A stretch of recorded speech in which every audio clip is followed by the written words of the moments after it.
भव्यं च सर्वं यस्याधितिष्ठति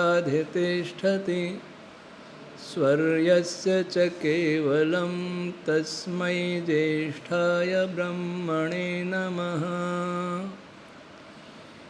प्रिय श्रोतागण, वेद विज्ञान आलोक की पिछली कक्षा में हम चर्चा कर रहे थे कि वेद ब्रह्मांड का ग्रंथ है, इसलिए सबका है।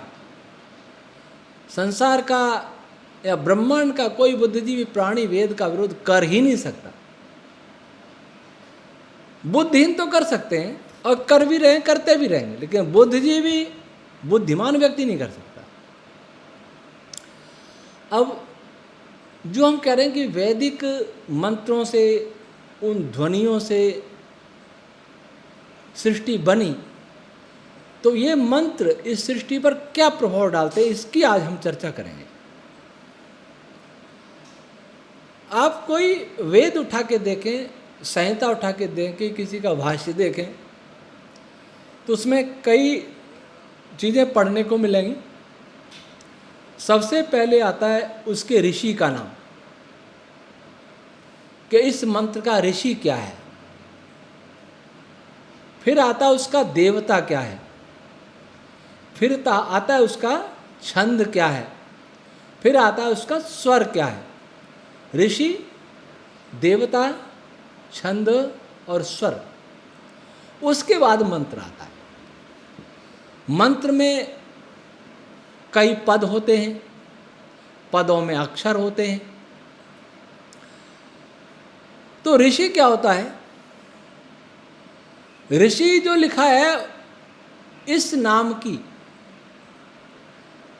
सूक्ष्म प्राण रश्मियां इस ब्रह्मांड में सर्वत्र हैं। तो जिस मंत्र का जो ऋषि होता है, उस प्राण रश्मि से उस छंद की, उस मंत्र की, उस ध्वनि तरंग की उत्पत्ति होती है, हुई है।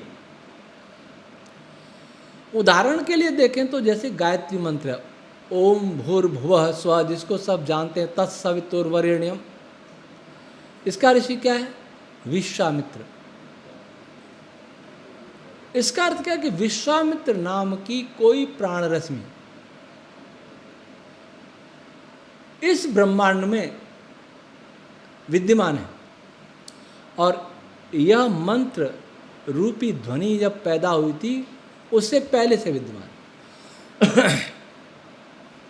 अब विश्वामित्र क्या होता है, इसकी चर्चा आगे कभी करेंगे, पर इतना बताते हैं कि विश्वामित्र एक सूक्ष्म रश्मि का नाम है।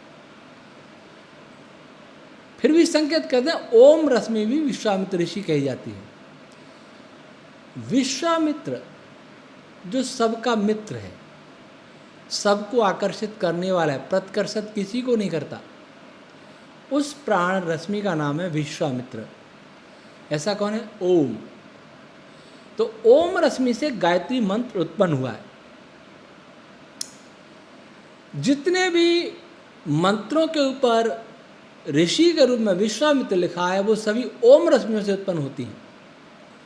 लेकिन किन्हीं विशेष परिस्थिति, सूर्य और तारों के केंद्रीय भाग में जहाँ नाभिकीय संलयन होता है, वहाँ विद्यमान कुछ अनुष्टुप छंद रश्मियों को भी विश्वामित्र कहते हैं।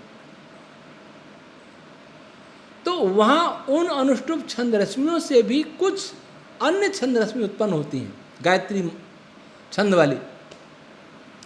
तो ये प्रकरण देख करके ही पता लगता है। तो उस ऋषि का भी उस छंद रश्मि के साथ इस सृष्टि पर प्रभाव होता है।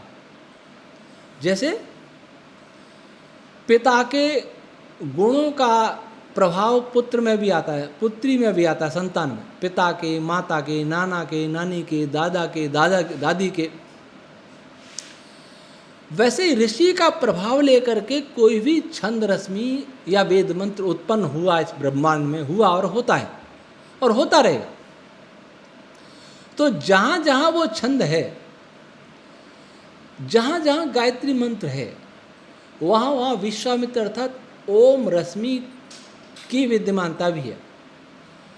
तो वहाँ वहाँ ओम रश्मि का प्रभाव भी निश्चित रूप से होगा। तो गायत्री मंत्र की ध्वनि जहाँ है, गायत्री रश्मि यहाँ जहाँ है, वहाँ ओम रश्मि का आकर्षण वाला गुण भी अवश्य विद्यमान होगा। एक तो गायत्री मंत्र का स्वयं का होगा जो प्रभाव होगा, इस ओम का भी साथ में थोड़ा होगा, क्योंकि उसी से पैदा हुए उसके गुण आएंगे ही। फिर आता है इसका देवता है सविता। ऋषि के बाद आता है देवता, तो देवता का भी सृष्टि पर प्रभाव होता है। जैसे गायत्री मंत्र का देवता है सविता। सविता अनेक संदर्भ में इसके अनेक अर्थ हैं। सविता का अर्थ विद्युत है, सविता का अर्थ वायु है। तो ये गायत्री मंत्र होगा, वहाँ विद्युत एक सक्रिय होगी, वहाँ इलेक्ट्रोमैग्नेटिक फोर्स ये अधिक क्रियाशील होंगे। वहाँ सविता का अर्थ वायु, वहाँ वायु वैक्यूम एनर्जी अधिक सक्रिय हो जाएगी। सविता का ईश्वर को छोड़ते हैं क्योंकि हम आदि दैविक पदार्थ विज्ञान वाला अर्थ देख रहे हैं। तो देवता का प्रभाव, देवता किसको कहते हैं? देवता उसको कहते हैं कि उस मंत्र का जो सबसे मुख्य प्रभाव होता है उसे कहते हैं देवता। सविता का अर्थ होता है सूर्य। इसका अर्थ यह है कि सूर्य आदि तारों के अंदर गायत्री छंद रश्मियाँ विशेष मात्रा में विद्यमान होती हैं। यह तत्सवितुर्वरेण्यम नहीं, दूसरी भी जिनका देवता सविता हो। इस प्रकाश की किरणें मेरे पास जो आ रही हैं, इनका भी नाम सूर्य होता है। सूर्य की रश्मियों को भी सूर्य कहा है। तो इन रश्मियों में भी गायत्री मंत्र अवश्य होता है, गायत्री छंद। ये गायत्री नहीं तो कोई दूसरा गायत्री। और वहाँ वह छंद उस प्रभाव को, उस फोटोन के प्रकाश को प्रभावित करता है। अथवा कहें कि फोटोन के अंदर प्रकाश विभिन्न वैदिक रश्मियों के कारण ही होता है। फोटोन का रंग लाल है, पीला है, बैंगनी है, हरा है, नीला है, नारंगी है। ये किस पर निर्भर करता है? कौन कौन सी छंद रश्मियाँ उसमें अधिक है। एक फोटोन में 360 प्रकार की छंद रश्मियाँ होती हैं। 360 प्रकार, ऐसा नहीं 360, कुल मिला के कितनी होती है इसको नहीं कह सकते, 360 प्रकार। तो उन छंद रश्मियों के देवता हैं, वो भी प्रभाव डालते हैं। फिर आता है स्वर। मैंने वेद विज्ञान आलोक में अथवा निरुक्त में जहाँ भी मंत्रों की व्याख्या की है, वह स्वरों का प्रभाव को उपेक्षित कर दिया है। समयाभाव के कारण, ग्रंथ के विस्तार भय के कारण। लेकिन पूर्व पीठिका में इस अध्याय में, 9वें अध्याय में अवश्य बताया है कि धैवत स्वर का क्या प्रभाव होगा, पंचम स्वर का क्या प्रभाव होगा, मध्यम स्वर का क्या प्रभाव होगा। तो आप पाठक उसे पढ़ सकते हैं। उसके बाद मंत्रों के अलग अलग पद हैं, उन पदों का प्रभाव अलग अलग होता है। जैसे कोई मंत्र है, उसमें एक पद है अग्नि है,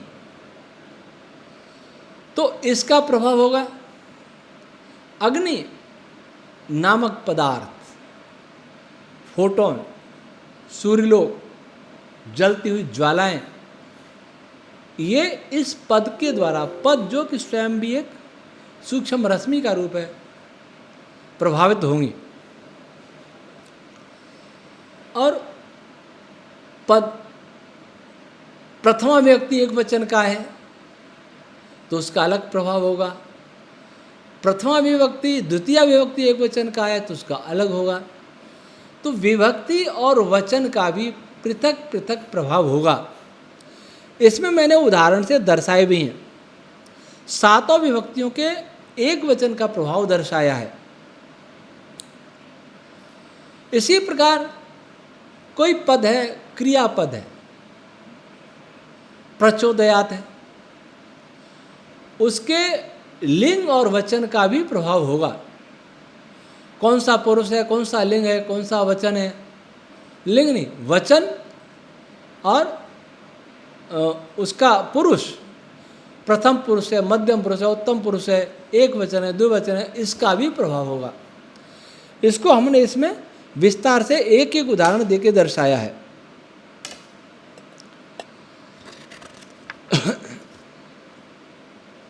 फिर संपूर्ण, जब सारे पदों का प्रभाव पृथक पृथक होगा, फिर सारे मंत्र का प्रभाव, फिर पूरे मंत्र का क्या प्रभाव हुआ, देवता का प्रभाव भी जुड़ जाएगा, ऋषि का प्रभाव भी जुड़ जाएगा, स्वर का प्रभाव भी जुड़ जाएगा, छंद का प्रभाव भी जुड़ जाएगा, एक एक पद का प्रभाव भी जुड़ जाएगा।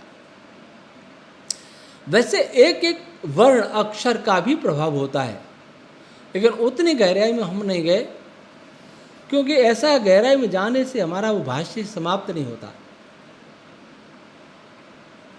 सभी पदों को भी हमने नहीं लिया, क्योंकि इसमें गिने तो नहीं, शायद 2000 मंत्र होंगे, तो मैं कोई भाष्य नहीं कर रहा था, केवल सृष्टि पर प्रभाव संक्षेप में बताया आगे ग्रंथ में। तो आज हमने बताया कि जो वेद मंत्र वेद पाठी बोलते हैं, उस स्वर में वे मंत्र सृष्टि में गूंज रहे हैं, और गूंज करके उस सृष्टि पर क्या प्रभाव पड़ता है, उनके पृथक पृथक अवयवों का क्या प्रभाव होता है, ये प्रक्रिया इसमें दर्शाई गई है। अब हम अगली कक्षा में कुछ मंत्रों का भाष्य आपको उदाहरण के रूप में समझाएंगे कि उसका आचार्य सायण ने क्या भाष्य किया, दूसरे किसी भाष्यकार ने क्या किया, मैंने किया, ऋषि दयानंद ने क्या किया, ताकि आपको समझ में आ जाए कि वास्तव में वेद क्या है, वेद के साथ अन्याय क्यों हुआ है, भाष्यकारों ने अन्याय किया, प्रचारकों ने अन्याय किया, वेद भक्तों ने अन्याय किया, वेद विरोधी ने किया ही। वेद भक्त भी अंध भक्त बन गए। बिना पढ़े भक्ति, न तो बिना पढ़े भक्ति होनी चाहिए, न बिना पढ़े विरोध होना चाहिए। पढ़ करके देखो, जो आत्मा को अनुकूल लगे तो मानो, और दूसरों को भी मनवाने का प्रयास करो, समझाओ, लड़ो मत। और आत्मा के प्रतिकूल लगे, बुद्धि के प्रतिकूल लगे तो छोड़ दो, और जो उसको सही बता रहे हैं उनसे चर्चा करो, संवाद करो। हो सकता है आपकी बात समझ में आ जाए, हो सकता है वे ही गलत हो, मैं ही गलत हूँ, संवाद करिए, तैयार हैं हम तो। कल उदाहरण, अगले कक्षा में उदाहरण के रूप में प्रस्तुत करेंगे। आज इतना ही। ओम शम।